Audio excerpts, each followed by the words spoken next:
if I eat my words on that. But I do think their manager is the root to many of their current issues. Myung-Bo Hong has it tactically figured out at times. Obviously, he has so many key players to really rely on, but at the bottom for me. I know I've done South Korea dirty in many of my videos, but again, this guy is the main reason why. 10 Koreans here in LA were rooting for their team, hoping for a win against South Africa. Had better news tonight. Thousands of people were here cheering on South Korea, hoping A lot of heat. Ronwin was, Son Heung-min. I think it's my Spurs connection. I think the fact that I'd lost all hope for Spurs years ago kind of translated into 홍명보가 자신의 개인 기록에 엄청난 집착을 하고 있다고 느꼈던 이유는 뜬금없이 손흥민에게 본인 경력을 자랑한 장면 때문입니다. 옆에서 홍명보의 호위무사는 어떤 기록이 있냐며 마치 직장 생활을 방불케 하는 익숙한 대사가 터져 나왔고, 홍명보는 자랑스러운 표정으로 월드컵 브론즈볼이라 대답합니다. 하지만 꾸준함에 큰 의미를 두고 있는 손흥민은 4번의 월드컵에 참가한 홍명보의 경력을 더 높게 평가했습니다. 홍명보는 그런 선수는 많다며 그들과 브론즈볼 수상자를 구분지어 말했고, 그 상이 자신에게 얼마나 특별한지 알 수 있게 했습니다. 이어서 홍명보는 그 상을 위해선 적어도 4강까지 가야 한다며 다시 한번 자신의 경력을 강조했고, 이어진 손흥민의 대답에서 누가 더 어른인지 알 수 있었습니다. 캡틴은 개인 기록이 아니라 그냥 1대0이라도 이기기만 하면 좋겠다고 말했고, 품격이란 게 무엇인지 아는 사람들은 이 대화가 얼마나 가벼움에 대한 고급스러운 어휘의 반격인지 알 수 있을 것입니다. 손흥민은 감독에게 당신은 유럽에도 못 가봤잖아요 라든지 프리미어리그 골든부츠 있어요라며 되묻지 않았습니다. 인간은 누구나 자신의 경력에 자부심을 가지고 있고 마음 한구석엔 자랑하고 싶은 욕구가 있습니다. 하지만 품위를 가진 인간들은 겸손의 미덕을 알고 있고 내겐 있지만 상대에겐 없는 것으로 대화를 즐기지 않습니다. 물론 친구들끼리 농담이었다면 별거 아닌 장면이지만 저는 단 한 번도 펩이나 지단 감독이 자신의 현역 경력을 가지고 선수들에게 저런 장르로 농담하는 장면은 본 적 없습니다. 오히려 지단은 현대 축구에서 뛰었다면 체력 때문에 주전 자리도 힘들었을 것이라며 현 세대의 선수들을 추켜 세우고 자신을 낮춘 영상은 기억합니다. 사실 제3자의 입장에서 홍명보가 손흥민에게 개인 경력으로 말을 거는 장면은 우습게 느껴집니다. 비교 대상이 아니고 포지션이 다르기에 성립조차 되지 않는 주제이고, 대한민국에서 손흥민에게 저런 주제로 농을 걸 수 있는 사람은 차범근 감독님 한 명이며, 박지성은 오래전부터 손흥민이 자신을 넘어섰다며 스스로를 낮춘 선배입니다. 하지만 현역 내내 한국 축구의 레전드란 칭호를 들었던 홍명보는 자기 자신을 손흥민 입장에서 넘어야 되는 산처럼 여기는 게 아닐까 싶었고, 홍명보의 엄청난 에고를 죽이기 위해 주전 경쟁을 시켰다던 히딩크의 대사를 떠올리게 만들었습니다. 그 순간 개인이 아니라 그냥 팀으로 이기기만 하면 좋겠다던 캡틴의 대사는 심금을 울렸습니다. 그의 시선은 오직 팀에 있었고 개인은 없었으며 브론즈볼이든 골든볼이든 자신의 영광은 안중에도 없었습니다. 월드컵 역대 최단시간 실점의 불명예를 유상철 감독님 탓으로 여기고 자서전에 기록했던 홍명보가 중요하게 여기는 가치와 손흥민의 그것은 기본적으로 정반대의 결로 보입니다.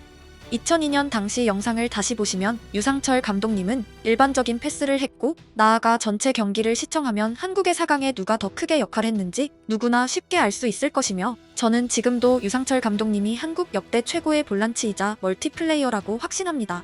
이제 감독이 된 홍명보는 팀만 생각하는 선수를 벤치에 앉히며 자신의 권력을 남용했습니다. 개인의 명예를 누구보다 크게 여기는 성향으로 미루어 그는 범접 불가 레전드인 캡틴을 벤치에 앉히면 손흥민이 어떤 감정을 느낄지 누구보다 잘 알고 있는 사람으로 보입니다. 올 시즌 백두산 높이의 경기장에서도 풀타임을 뛴 손흥민이 조별 예선에서 0번의 풀타임을 기록한 것은 한국 입장에서 이번 월드컵 최대의 이변이고, 감독 본인 말곤 누구도 예상하지 못한 재앙입니다. 소속팀에서 풀타임이 불가능했던 선수를 대표팀에선 90분을 뛰게 하라고 했다면 특혜가 맞습니다. 하지만 올 시즌 손흥민의 풀타임 경기를 통틀어도 체력 이슈는 없었고, 챔스컵에서 뛴 경기장에 비하면 상당히 낮은 지대에서 경기가 열렸지만 감독은 이해하기 힘든 선택을 반복했습니다. 첫 경기에서 손흥민이 지쳐서 상체가 열리거나 3차전에 황인범처럼 무릎을 부여잡고 쓰러졌다면 당연히 교체는 납득 가능합니다. 하지만 이번 대회 손흥민은 한국에서 가장 빠른 최고 속도를 기록했고 지친 흔적은 없었으며 많은 사람들은 그의 득점을 기대하며 TV를 켰습니다.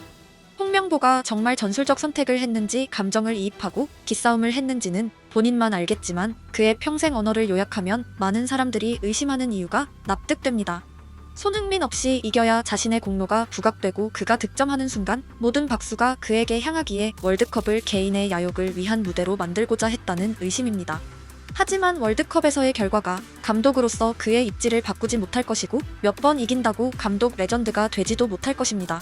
손흥민이 평생을 활약한 해외의 시각에서 그는 최하위 티어의 감독이고 그의 이름을 아는 사람조차 별로 없고 궁극적으로 대표팀의 경기는 전 세계에 분포한 한국인들을 상심하게 만들었으며 남은 것은 어떻게 책임지느냐입니다. It feels like a lifeline for Mexico going into this tournament because they're going in with pretty much a whole new generation of players. He really relies on collective pressing, which could help Mexico a lot at this tournament. For me, he goes in at B. I think he's a great fit for Mexico right now, just not as high as some of the other names we'll be talking about in this video. South Korea, the team that I'm often putting down. We'll see if I eat my words on that. But I do think their manager is the root to many of their current issues. Myung-Bo Hong, regarded as one of the best defenders for the country as a player, but his managerial record isn't so great. Already coached South Korea in the 2014 World Cup where they got grouped. Just doesn't seem like he has it tactically figured out at times. Obviously, he has so many key players to really rely on, but how far will it really take them in the tournament? Even in the qualifiers, he scraped through many results that should have been at ease. Myung-Bo Hong goes in at the bottom for me. I know I've done South Korea dirty in many of my videos, but again, this guy is the main reason why. Moving on to Miroslav Kubek for Czechia. I feel like is an incredible fit for Canada. I mean, he was in charge when they did reach the Copa America semifinals. Feels like he gives positive vibes for all the players behind the scenes as well. Previously managing Leeds, Leipzig, and Salzburg, only winning trophies during his time in Austria. Actually, he didn't have the worst record with Leeds either, despite obviously parting ways. I'll throw him at B just with that Copa America success for Canada. My final tier list for all of the World Cup managers. 10 Koreans here in LA were rooting for their team, hoping for a win against South Africa. And CBS LA's Brittany Ehrman is live in Koreatown, where fans were packed into an outdoor watch party. Brittany.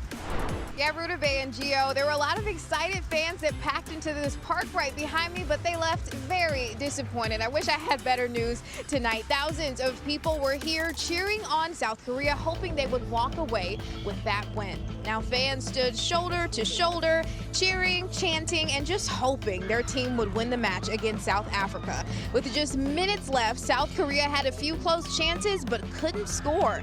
And when the final whistle blew, the celebration quickly turned quiet. Some fans hugged each other and took photos, while others sat there in disappointment. But some fans still applauded their team for their efforts. Now, despite the loss, supporters told us they were proud to experience the match surrounded by their community. Sad, not disappointed, but like, what a lost sense of like, we were so close. It was very hurtful. South Africa played some pretty amazing defense. I'm extremely proud. I'll be very honest. Like when we first started out, we started out weak, and I started praying to my diva, and I was like, we need this my diva magic, and the boys did it. You see so much community. You got the kids here, parents. How does that make you feel? Oh, so proud. I brought the kids out because I want them to experience this. Like, this is amazing.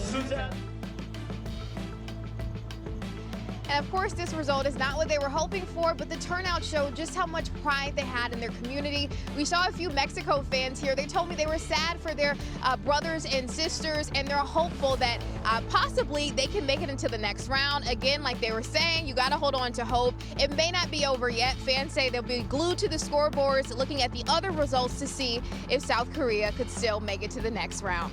So there are going to be some tired eyes. Welcome back. Maybe your eyes are tired right now. It's okay. Bright and early this beautiful Thursday morning, South African football history was rewritten. Bafana Bafana made it through to the knockout stages of the FIFA World Cup for the very first time. We are through to the round of 32. It's massive goal, right? I want a T-shirt that says that. Made it through to the round of 32. The rights might cost us something, okay? But they did it the hard way, okay? They did it the brave way. They did it with a huge 1-0 win over a very strong South Korean team.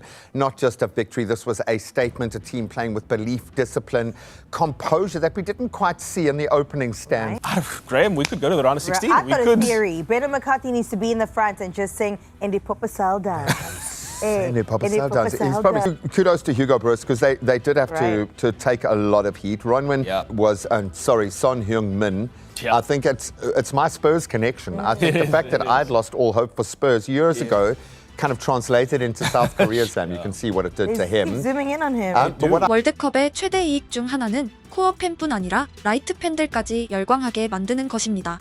심지어 축구를 보지 않던 사람들까지 치킨을 시키게 만드는 이벤트이고 대회가 끝난 이후에는 저변의 확대로 이어질 수 있으며 정확히 2002년에 우리가 목격한 그림입니다.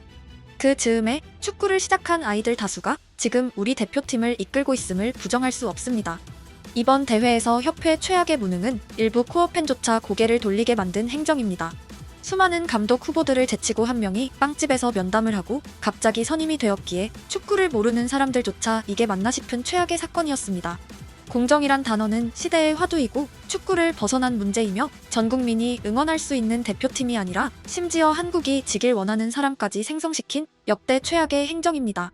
차라리 순수하게 못해서 지고 탈락한 대회가 낫고 이번처럼 잡음이 많은 팀은 처음입니다.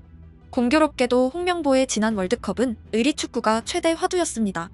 이번 월드컵을 보고 축구를 시작하고 제2의 손흥민이 될 수 있던 재능이 한국 어딘가에 있었을지도 모르지만 그 아이조차 지금은 말도 안 되는 뉴스들만 읽고 있을 것입니다. 차라리 컴퓨터를 켜서 롤을 하겠다고 외쳐도 할 말 없습니다. 아이들이 꿈을 품는 무대를 만드는 것은 어른들의 책무이고 나아가 존재의 이유 중 하나입니다. 지금 한국 축구는 아이들에게 무엇을 꿈꿔라 할 수 있을까요? 성공하기 위해선 꼭 어린 나이에 한국을 벗어나 시스템 밖에서 성장해야 손흥민 같은 선수가 될 수 있다고 해야 할까요? 아니면 특정 대학교에 입학하고 힘 있는 사람의 근처에 있어야 한 자리라도 차지할 수 있다고 축구도 정치라고 교육시켜야 할까요? 감독을 어떻게 뽑는가란 문제는 감독이 어떤 결과를 냈는가보다 거대한 주제이고 협회와 관련된 모든 것이 바뀌기 전에는 끝없이 이어질 스토리입니다. 제가 바라는 것은 이기는 대표팀 이전에 전 국민이 응원해 마지 않는 자랑스러운 대표팀입니다. 히딩크가 좋았던 이유는 레알 마드리드 출신의 위상 때문만은 아니었고 납득 가능함을 넘어서 인간미가 넘치는 스토리가 있었기 때문입니다. 제 평생 머리에서 사라지지 않을 가정은 히딩크가 손흥민 시대에 나타났다면 우리 축구는 도대체 어떤 동화가 되었을까입니다.